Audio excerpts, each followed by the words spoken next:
Okay, I'm here. Sorry, technical difficulties, and I'm trying wireless tonight. So please let me know, Sammy, how do I sound and how do I look? Because, um, that's important. Sorry, I keep bumping the microphone. I should probably move that. So how do I sound and how do I look, Sammy? Good and good? 2 thumbs up, 1 thumb up, 1 down? What's it like? So I had to change the video location because I accidentally did it on my personal account. And hey, Christina, instead of my school account. So that was like literally a last minute delete and readjust. And I had to change it on where it's located on, I guess, social media. I guess that's what that is. I just did an update. So hopefully it'll work. Hopefully we can get people here. I'm wearing my Texas shirt. I'm proud of Texas. I love Texas. It's the greatest state. So I know we have a couple of people joining in. It's going to be a hard chapter for me tonight. You can type fast. I like it. I learned how to type whenever I was in 9th grade. So you're way ahead of the game. We will continue Edward Tulane's chapter tonight, 16 through 19. I'm going to wait a few minutes. That way people can get logged on because I did do a YouTube kind of a bait and switch. I kind of gave them one location and then I changed it sort of kind of last minute. So there's that. Yes, it is the second to last video. Oh wait, today's Tuesday. No, we have 3 videos left. So we'll have tonight, tomorrow, and Thursday, and then Edward's journey will be, for us, it's going to be over. Looks like I have 3 viewers. I'm not sure. Sam and Christine, I think you are 2 of them. Unless you're on the same screen. You're on different screens, obviously. You're both typing, so you're both on different screens. I hope that Abram is joining. Let me text to see if Abram's going to join us. Abram is my nephew, and I have Abram and Maddie and Audrey. So maybe they will be joining us. And then possibly my other nephew and niece who are on the other side of the planet, Hudson and Riley and Elijah. So maybe they're joining us on the replay. They are probably not joining us live because it's really early in the morning for them there. I know that Reed and Caroline were going to join us, so hopefully they'll be making their way on. If you're joining me, please let me know. Yay. There's Audrey and Maddie and Abram, I guess, maybe just Abram and Kelly. Kelly's my sister, just so y'all know. She actually lived with us for several months and we got to have some really, really sweet memories with them. So we're going to get started in just a few minutes. I'm not sure if, Caroline and Reed are with us yet, because of the switcheroo with the video. So if that's the case, then we will get started in just a second. I want to leave anybody behind. So it's going to be a great night tonight. It's going to be a lot of character building tonight. So dig in and get ready. It's going to be a great night. I love how Edward is very set in his ways. Even though he is very prideful and arrogant and vain and not things that are worthy, he's confident. And so there's something to be said about confidence. And so I am noticing, though, in the trials that he is enduring, his confidence and assurance is wavering because of some hard things. And I would venture to say that some of us have gone through some hard things, and they've grown us. You always hear you win some and you lose some. And I'm a firm believer that you win some and you learn some. So in our losses, that's whenever I think we learn the biggest and most rewarding things. They change us and make us better. So I'm not sure if, let me check and see if Caroline and Reed are joining us, because I don't want to get started without them.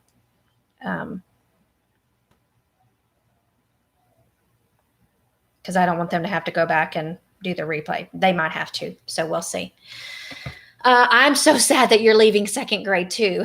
This has been a crazy year. It's been 10 weeks since we've been to church, and it's been 8 weeks. 8 weeks? Has it been 8 weeks? Are we on our 9th week of not being together in class? I'm very sad. So let me do a quick review of chapter 15.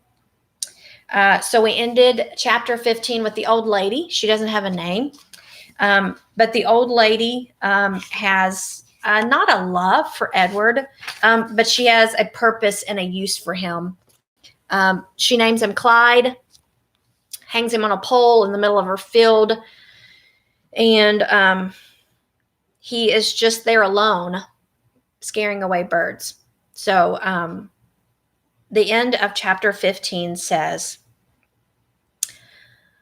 Edward could think of no answers to the question about being alone now.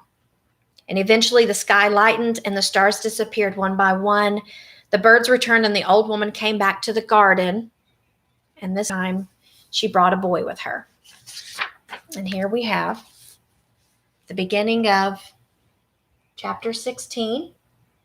And I am guessing that that is the boy she brought. Hi, I'm so glad you're here. The boy. Bryce, said the old woman, get away from the rabbit. I ain't paying you to stand and stare. Yes, ma'am, said Bryce. He wiped his nose with the back of his hand and he continued to look up at Edward. The boy's eyes were brown with flecks of gold shining in them. Hey, he whispered to Edward. A crow settled on Edward's head, and the boy flapped his arms and shouted, Go on, get! And the bird spread his wings and flew away. Not the boy, the bird. Bryce, shouted the old woman. Ma'am, said Bryce, get away from that rabbit. Do your work. I ain't going to say it again. Yes'm, said Bryce, and he wiped his hand across his nose. I'll be back to get you, he said to Edward. The rabbit spent the day hanging by his ears, baking in the hot sun, watching the old woman and Bryce weed and hoe the garden. Whenever the woman wasn't looking, Bryce raised his hand and waved. The birds circled over Edward's head, laughing at him. What was it like to have wings? Edward wondered. If he had had wings when he was tossed overboard, he would not have sunk to the bottom of the sea. Instead, he would have flown in the opposite direction, up into the deep, bright blue sky. And when Lolly took him to the dump, he would have flown out of the garbage and followed her and landed on her head, holding on with his sharp claws. And on the train, when the man kicked him, Edward would not have fallen to the ground. Instead, he would have risen up and sat on top of the train and laughed at the man. Ka, ka, ka, ka, ka. In the late afternoon, Bryce and the old lady left the field. Bryce winked at Edward as he walked past him. One of the crows alighted on Edward's shoulder and tapped with his beak at Edward's china face, reminding the rabbit with each tap that he had no wings, that not only could he not fly, he could not move on his own at all, in any way. Hey, Caroline, hey, Reed, you didn't miss much. Bryce is the little boy that's come to work in the ladies' garden, and he's come to work but he's drawn to Edward. And so he says he's going to come back for Edward. And he can't kind of stop looking at Edward because he's different and he's in a different place. Dusk descended over the field, and then came true dark. A whippoorwill sang out over and over again. Whippoorwill, whippoorwill, whippoorwill. It was the saddest sound Edward had ever heard. And then came another song, the hum of a harmonica. Bryce stepped out of the shadows. Hey, he said to Edward, and he wiped his nose with the back of his hand. And then he played another bit of song on the harmonica. I bet you didn't think I'd come back, but here I am. I come to save you. Too late, thought Edward as Bryce climbed the pole and worked at the wires that were tied around his wrists. I am nothing but a hollow rabbit. Too late, thought Edward, as Bryce pulled the nails out of his ears. I am only a doll made of china. But when the last nail was out and he fell forward into Bryce's arms, the rabbit felt a rush of relief, and the feeling of relief was followed by one of joy. Perhaps he thought, it is not too late, after all, for me to be saved. Chapter 17.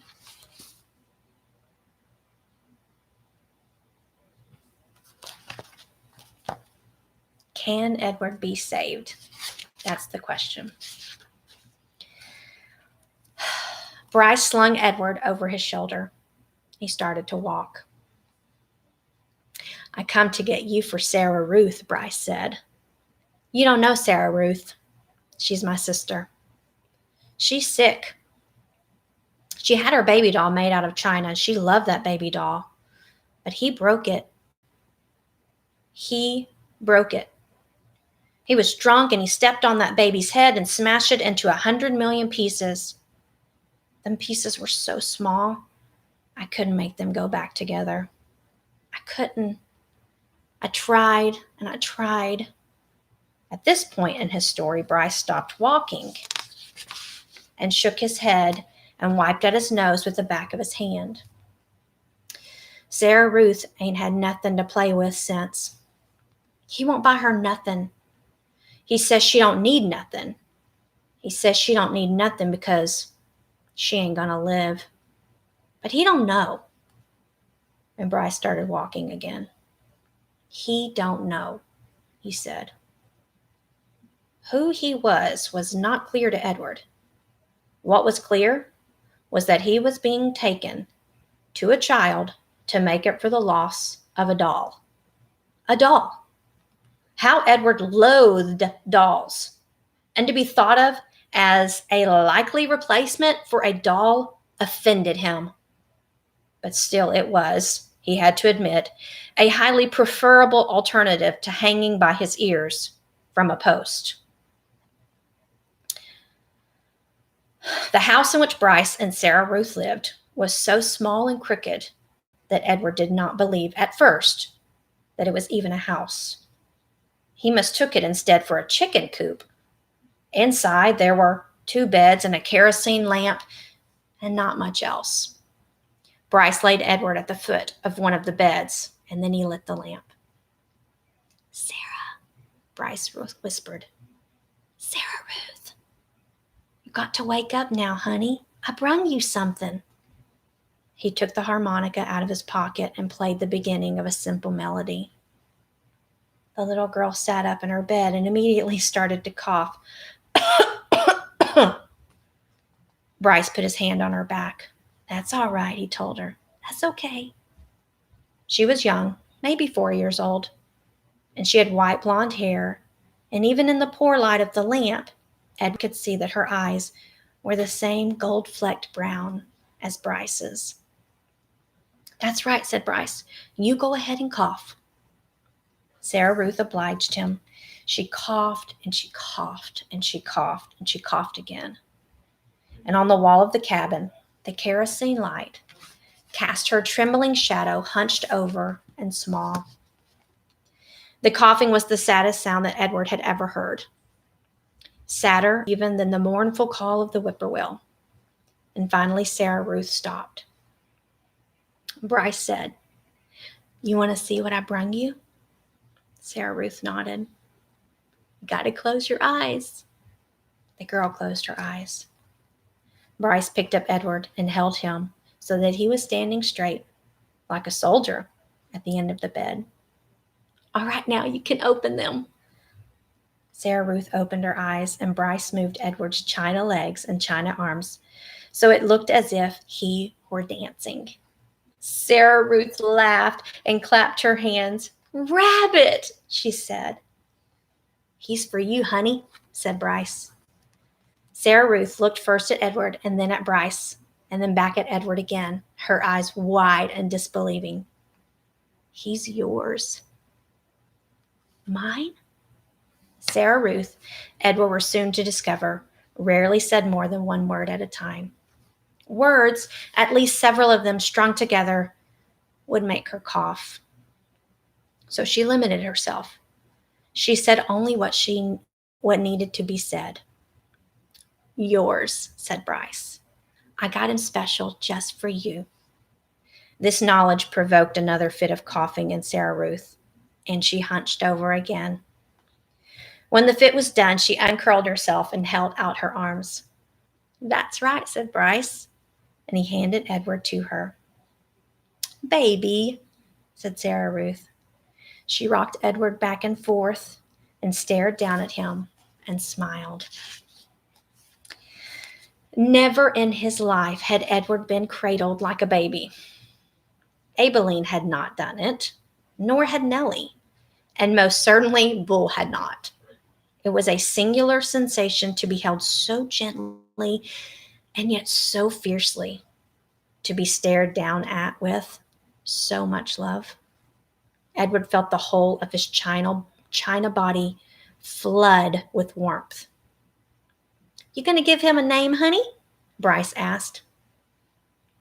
"Jangles," said Sarah Ruth without taking her eyes off Edward. "Jangles, huh? That's a good name. I like that name." And Bryce patted Sarah Ruth on the head, and she continued to stare down at Edward. "Hush," she said to Edward as she rocked him back and forth. "From the minute I first seen him," said Bryce, "I knew he belonged to you. I said to myself, that rabbit is for Sarah Ruth, for sure." "Jangles," murmured Sarah Ruth.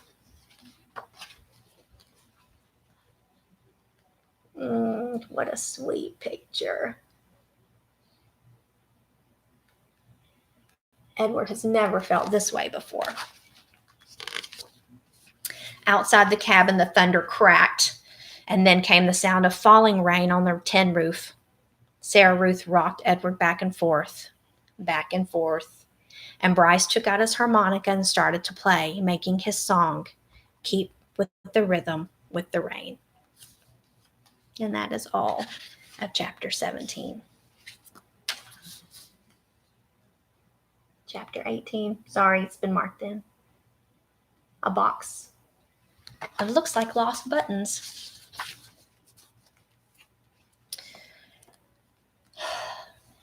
Bryce and Sarah Ruth had a father. Early the next morning, when the light was gray and uncertain, Sarah Ruth was sitting up in bed coughing, and the father came home. He picked Edward up by one of his ears and said, "I ain't never." "It's a baby doll," said Bryce. "Don't look like no baby doll to me." Edward, hanging by one ear, was frightened. This, he was certain, was the man who had crushed the heads of china dolls. "Jangles," said Sarah Ruth between coughs. "Jangles," and she held out her arms. "He's hers," said Bryce. "He belongs to her." The father dropped Edward on the bed, and Bryce picked up the rabbit and handed him to Sarah Ruth. "It don't matter anyway," said the father. "It don't make no difference. None of it." "It does matter," said Bryce. "Don't you sass me, boy," said the father, And he raised his hand and he slapped Bryce across his mouth. And then he turned and he left the house. You ain't got to worry about him, said Bryce to Edward. He ain't nothing but a bully, and besides, he don't hardly ever come home anyway. Fortunately, the father did not come back that day. And Bryce went out to work, and Sarah Ruth spent the day in bed, holding Edward in her lap and playing with a box filled with buttons. Pretty, she said to Edward as she lined up the buttons on the bed and arranged them in different patterns. Sometimes when a coughing fit was particularly bad, she squeezed Edward so tight that he was afraid he would crack in two. Also, in between coughing fits, she took to sucking on one or the other of Edward's ears. Normally, Edward would have found this very intrusive, clingy behavior of this sort very annoying. But there was something about Sarah Ruth. He wanted to take care of her. He wanted to protect her. He wanted to do more for her. And at the end of the day, Bryce returned with a biscuit for Sarah Ruth and a ball of twine for Edward. Sarah Ruth held the biscuit in both hands and took small, tentative bites. You eat that all up, honey, and let me hold Jangles, said Bryce. Him and me got a surprise for you. Bryce took Edward off in a corner of the room, and with his pocket knife, he cut off lengths of twine and tied them to Edward's arms and feet, and then tied the twine to sticks of wood. See, all day I've been thinking about it, said Bryce. What we're going to do is make you dance. Sarah Ruth loves dancing. Mama used to hold on to her and dance her around the room. You eating that biscuit? Bryce called out to Sarah Ruth. Uh-huh, said Sarah Ruth. You hold on, honey. We got a surprise for you. And Bryce stood up. Close your eyes, he told her. And he took Edward over to the bed and said, Okay, you can open them now. And Sarah Ruth opened her eyes. Dance, Jangles, said Bryce. And then, moving the strings with the sticks with one hand, Bryce made Edward dance and drop and sway. And the whole while, at the same time, with the other hand, he held onto the harmonica and played a bright and lively tune. Sarah Ruth laughed. She laughed until she started to cough. And then Bryce laid Edward down and took Sarah Ruth in his lap, and he rocked her, and he rubbed her back. You want some fresh air? He asked her. Let's get you out of this nasty old air, huh? Bryce carried his sister outside. He left Edward lying on the bed, and the rabbit, staring up at the smoke-stained ceiling, thought again about having wings. If he had them, he thought, he would fly high above the world to where the air was clear and sweet, and he would take Sarah Ruth with him. He would carry her in his arms, surely so high above the world she would be able to breathe without coughing. After a minute, Bryce came back inside, still carrying Sarah Ruth. She wants you too, he said. Jangles, said Sarah Ruth, and she held out her arms. So Bryce held Sarah Ruth, and Sarah Ruth held Edward, and the three of them stood outside. Bryce said, You got to look for falling stars. Them are the ones with magic. They were quiet for a long time, all three of them looking up at the sky. Sarah Ruth stopped coughing. Edward thought that maybe she had fallen asleep. There, she said, and she pointed to a star streaking through the night sky. Make a wish, honey, Bryce said, his voice high and tight. That's your star. You make a wish for anything you want. And even though it was Sarah Ruth's star, Edward wished on it too. Chapter 19, our last chapter for tonight.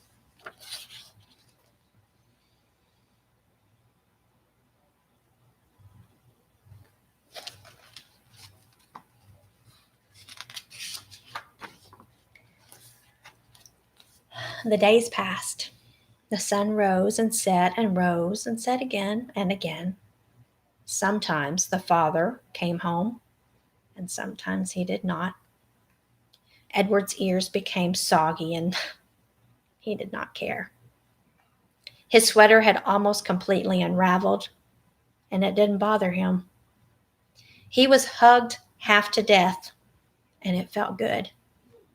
In the evenings, at the hands of Bryce, at the ends of the twine, Edward danced and danced.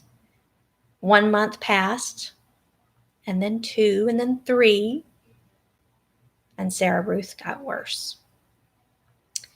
In the 5th month, she refused to eat. And in the 6th month, she began to cough up blood. Her breathing became ragged and uncertain, as if she was trying to remember in between breaths what to do, what breathing even was. "Breathe, honey," Bryce would stand over her and say. "Breathe," thought Edward from deep inside the well of her arms. "Please, please breathe." Bryce stopped leaving the house. He sat at home all day and held Sarah Ruth in his lap, and he rocked her back and forth and sang to her. On a bright morning in September, Sarah Ruth stopped breathing. "Oh, no," said Bryce. "Oh, honey, take a little breath, please." Edward had fallen out of Sarah Ruth's arms the night before, and she had not asked for him again. So, face down on the floor, arms over his head, Edward listened as Bryce wept. He listened as the father came home and shouted at Bryce. He listened as the father wept. "You can't cry now," shouted Bryce. "You got no right to cry. You never even loved her. You don't know nothing about love." "I loved her," said the father. "I loved her." "I loved her too," thought Edward. "I loved her, and now she is gone. How could this be?" he wondered. How could he bear to live in a world without Sarah Ruth? The yelling between the father and the son continued, and then there was a terrible moment when the father insisted that Sarah Ruth belonged to him, and that she was his girl and his baby, and that he was taking her to be buried. "She ain't yours," Bryce screamed. "You can't take her. She ain't yours." But the father was bigger and stronger, and he prevailed. He wrapped Sarah Ruth in a blanket, and he carried her away. The small house became very quiet. Edward could hear Bryce moving around, muttering to himself. And then finally, the boy picked up Edward. "Come on, Jangles," Bryce said. "We're leaving. We're going to Memphis." And that is chapter 19.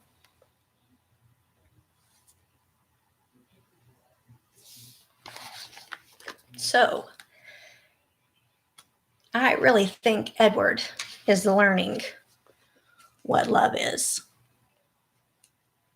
He actually even thought about doing something for someone else. Sweet Sarah Ruth. So, thanks for listening. I'm glad I made it through. Sorry for the shaky voice. It gets better, I promise. It gets better. So, I want you to have a great evening, and we're going to read again tomorrow night, and we're going to read again on Thursday night, and we're going to see how miraculous this journey is for Edward. I don't think it's about harmonicas, and I don't think it's about scarecrows. I don't think it's about looking pretty. I don't think it's about dresses. It's about way more than that. So, have a wonderful evening. I love you all. Thanks for joining in. I really can't wait to see what happens next. So, Thanks for joining. Have a great evening again. Love y'all. Second grade, I'll see you tomorrow at 10 o'clock dressed as the most wonderful looking Egyptians that you can. For everyone else who's joining, thank you so much for sharing this book with me. So we will continue tomorrow. I love you all. Have a good one, and bye.